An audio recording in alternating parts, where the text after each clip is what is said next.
పచ్చ బంగారం పసుపు తెలుగు రాష్ట్రాలలో అధిక విస్తీర్ణంలో సాగవుతుంది. సాధారణంగా పసుపు ధరను అందులోని కుర్కుమిన్ శాతం ఆధారంగా నిర్ణయిస్తారు. కాబట్టి రైతులు సాగు ఆరంభం నుంచే అన్ని యాజమాన్య పద్ధతుల్ని సమయానుకూలంగా పాటించాలి. ఖరీఫ్లో రైతులు పసుపు విత్తేందుకు సిద్ధమవుతున్నారు. అయితే రకాల ఎంపిక, విత్తే సమయం చాలా ముఖ్యమని సూచిస్తున్నారు నిజామాబాద్ జిల్లా రామ్నగర్ పసుపు పరిశోధనా స్థానం సీనియర్ శాస్త్రవేత్త డాక్టర్ శ్రీధర్ చౌహాన్.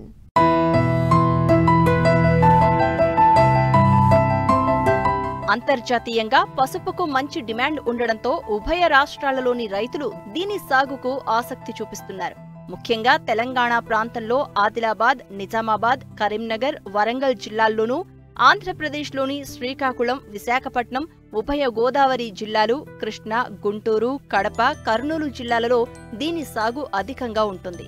పసుపులో దీర్ఘ, మధ్య, స్వల్పకాలిక రకాలు అందుబాటులో ఉన్నాయి. స్వల్పకాలిక రకాలను ముందుగా అంటే మే 2వ పక్షంలో నాటుతారు. మధ్యకాలిక రకాలను జూన్ 15 లోపు నాటుకోవాల్సి ఉంటుంది. దీర్ఘకాలిక రకాలను జూన్ 15 నుంచి నెలాఖరులోపు నాటుకోవాలి. పసుపు విత్తడానికి నిర్దేశించిన కాలం దాటిపోతే దిగుబడులు గణనీయంగా తగ్గిపోయే ప్రమాదం ఉంటుంది. ప్రస్తుతం మధ్యకాలిక రకాలు విత్తుకోవడానికి అనువైన సమయం.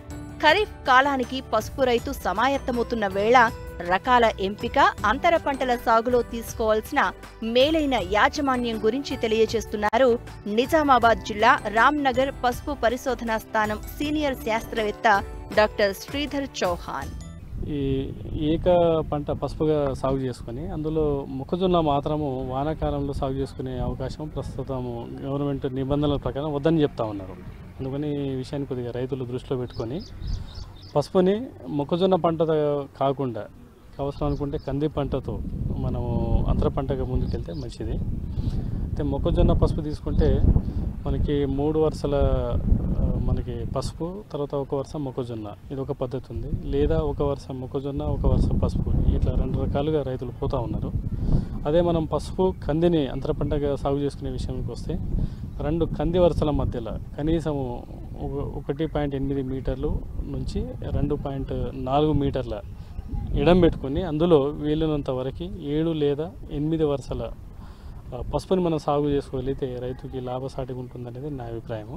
నల్లరేగడి భూముల్లో 60 నుంచి 75 మిల్లీమీటర్ల వర్షపాతం పడ్డ తర్వాత, లేదా తేలికపాటి భూముల్లో అయితే ఒక 50 మిల్లీమీటర్ల వర్షపాతము నమోదైన తర్వాత దుక్కి చేసుకొని సాగు చేసుకోవడం అనేది రైతులకి లాభసాటిగా ఉంటుంది. లేదా నాణ్యమైన దుంపని లాస్ చేసుకోకుండా సరైన పదన ఉన్నప్పుడే మనం దుక్కి చేసుకొని దుంపను సాగు చేసుకోవడం అనేది, అంటే పసుపు పంటను సాగు చేసుకోవడం అనేది ఒక మంచి సలహాగా యూనివర్సిటీ ద్వారా మేము రికమెండ్ చేస్తూ ఉన్నాము. ఇంతకుముందు అంటే సాంప్రదాయంగా మనకి గుంటూరు పసుపు రకాలు సాగు చేసుకునేవాళ్ళు. అందులో తెల్ల గుంటూరు, ఎర్ర గుంటూరు, తర్వాత మైదుకూరు రకాలను సాగు చేసుకునేవాళ్ళు. అయితే అట్లాగే మనకి నిజామాబాద్ ప్రాంతంలో తీసుకుంటే మనకి 6 రకాలను సాగు చేసుకునే అలవాటు ఉండింది.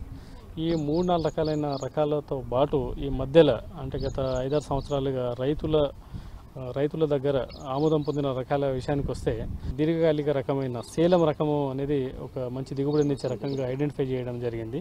దీంతో పాటు రాజేంద్ర సోనియా, రాజేంద్ర సోనాలి, ఈ 2 రకాలు కూడా మనకి 6 నుంచి 8 నెలల పంట కాల వ్యవధి గల రకాలు, మధ్యకాలిక రకాలు కాబట్టి ఈ రకాలను ఎంచుకోవడం మంచిది. తర్వాత PCT 79 ప్రగతి అనే పేరు మీద మనకి దొరుకుతూ ఉంది. సో ఈ రకం కూడా మన ప్రాంతానికి అనువైన రకంగా గుర్తించడం జరిగింది. వీటితో పాటు మనకి రోమా అనే రకం కూడా నిజామాబాద్ ప్రాంతంలో బాగా ప్రాచుర్యం పొందిన రకము. ఇది కూడా మనకి మధ్యకాలిక రకము. సో దీర్ఘకాలిక రకాల గురించి కాకుండా మధ్యకాలిక రకాల మీద కొద్దిగా దృష్టి పెట్టి నీళ్ళ వసతిని దృష్టిలో పెట్టుకొని మళ్ళీ 2వ పంటగా అంటే పసుపు అడుగున మొక్కజొన్న కావచ్చు లేదా నువ్వుల పంటను సాగు చేసుకుంటే రైతులకు లాభసాటిగా ఉంటుందనేది నా అభిప్రాయము. డ్రిప్ సిస్టమ్ ద్వారా నీళ్లను మరియు ఎరువులను అంటే ఫర్టిగేషన్ మెథడ్ ద్వారా పసుపును సాగు చేసుకోవడం వల్ల నికర ఆదాయం పెరగడానికి ఆస్కారం ఉంటుంది.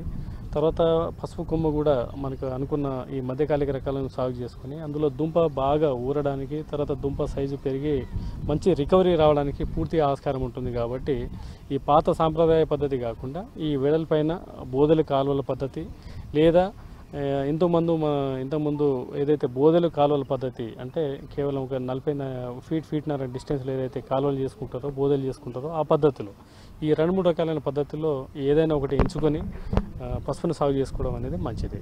పసుపు నాణ్యత మనం పాటించే ఎరువుల యాజమాన్యంపై కూడా ఆధారపడి ఉంటుంది.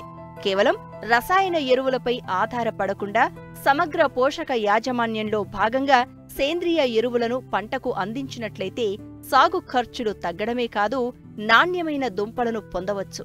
విత్తనం నాటేటప్పుడు తప్పనిసరిగా విత్తన శుద్ధి చెయ్యాలి. తర్వాత పసుపు సాగు చేసుకునే రైతులు ఎరువుల యాజమాన్యం దృష్టికి వస్తే అయితే పసుపు లాంటి పంటలు అంటే దీర్ఘకాలిక పంటలు, దుంప జాతికి చెందిన రకాలు ఏవైతే ఉన్నాయో వీటిలో సేంద్రియ ఎరువులను వీలున్నంత వరకు ఒక ఎకరానికి ఒక 4 టన్నుల దాకా మనం అప్లై చేసుకోగలిగితే మంచి దిగుబడి వస్తుంది.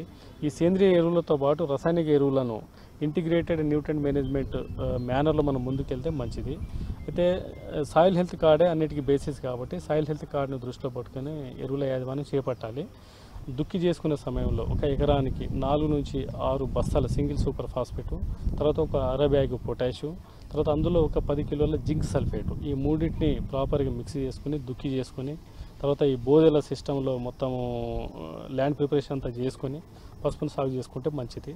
తర్వాత పసుపు సాగు చేసుకునే రైతులకి ఇంకొక సలహా ఏంటంటే నీమ్ కేక్, వేప చెక్క, ఇది వీలున్నంత వరకు 200 నుంచి 250 క్వింటాల దాకా ఒక ఎకరానికి వాడుకుంటే పసుపులో వచ్చే ఏదైతే దుంప ఈగ సమస్య ఉందో, దుంప కుళ్ళు సమస్య ఉందో వాటిని నియంత్రించడంతో పాటు ఒక న్యూట్రియంట్గా కూడా మనకి వేప చెక్క పనికొస్తుంది. తర్వాత పసుపు సాగు చేసుకునే రైతులు తప్పనిసరిగా విత్తన శుద్ధిని చేపట్టాలి. ఈ విత్తన శుద్ధి చేపట్టడానికి మార్కెట్లో చాలా రకాలైన ఫంగిసైడ్స్ ఉన్నాయండి. అందులో తక్కువ ఖర్చుతో పనికొచ్చే మందు విషయానికి వస్తే కార్బెండజమ్ కానీ మ్యాంకోజెబ్ కానీ, తర్వాత ఈ 2 మందుల కాంబినేషన్లు తీసుకుంటే మనకి మార్కెట్లో శాఫ్ కానీ టర్ఫ్ అనేవి దొరుకుతూ ఉంది. సో వాటిని మనం సాగు చేసుకుంటే మంచిది. తర్వాత ఈ మధ్య కాలంలో రైతుల దగ్గర ఆదరణ పొందిన ఫంగిసైడ్స్ విషయానికి వస్తే రీడోమిల్ కావచ్చు, కర్జెట్ కావచ్చు, ఇలాంటి ఫంగిసైడ్స్ కూడా మనం సరైన మందు మోతాదును నీళ్ళలో పెట్టుకొని తర్వాత దుంపనంతా కూడా ఒక 6 నుంచి 8 గంటలు లేదా ఒక 12 గంటలంతా కూడా బాగా నానబెట్టి ఏదైతే విడల్పైన పద్ధతిలో మనం ముందుకెళ్తే రైతులకి ఈ పంటలో వచ్చే మొదటి దశలో వచ్చే తెగుల సమస్య అన్ని కూడా మనం నియంత్రణలో పెట్టవచ్చు.